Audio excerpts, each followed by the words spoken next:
So exactly 2 weeks ago, somebody came into my DM to challenge me why I am, according to them, constantly demarketing the government, saying that the response was politically motivated. So even before defending or clarifying what I said, let's consider what it means for the merit of it. If you want to demarket the government, it means one, you have an alternative that matches the scale and the price point as government does. Second, blindly criticizing the government and then thereafter calling for government to control housing market is just confusion, because it's only by creating its own housing stock that the government can control and benchmark prices. And third, so let's say today all of us stop waiting for government. How would that make things different? Because even though we propose alternative solutions to housing, it does not equal to, neither does it imply that the government should stop doing whatever it should do, or that the people should abandon or look away from government interventions. What we've rather called for is that everybody is a stakeholder and should participate as so.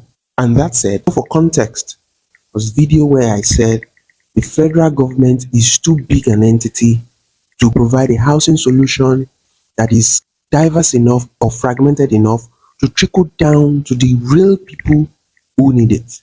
So yes, what I have a problem with is the fact that it really trickles down to the original people that need these homes. And everything that we've seen around us points to this one thing.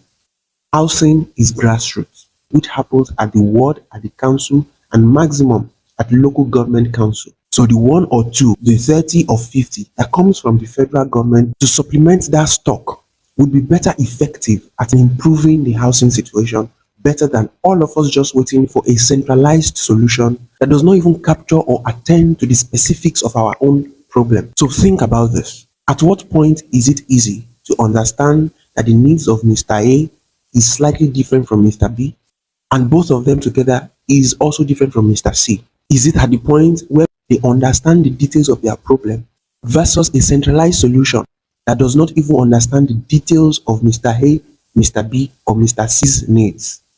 So yes, it is when we fragment the problem, identify the nuances, engage and invite the beneficiaries as co-creators, and walk through the details of how individuals' needs are peculiar and different from the other person's needs. Let's also not forget community and relationships that makes grassroots housing solution more appropriate. So with all this said and done, if Nigeria must reverse its housing deficit, the housing crisis cannot be solved by only community. The housing deficit cannot be reversed without the active participation of developers. Housing policies will not trickle down without active participation of government from the grassroots up. I hope this helps.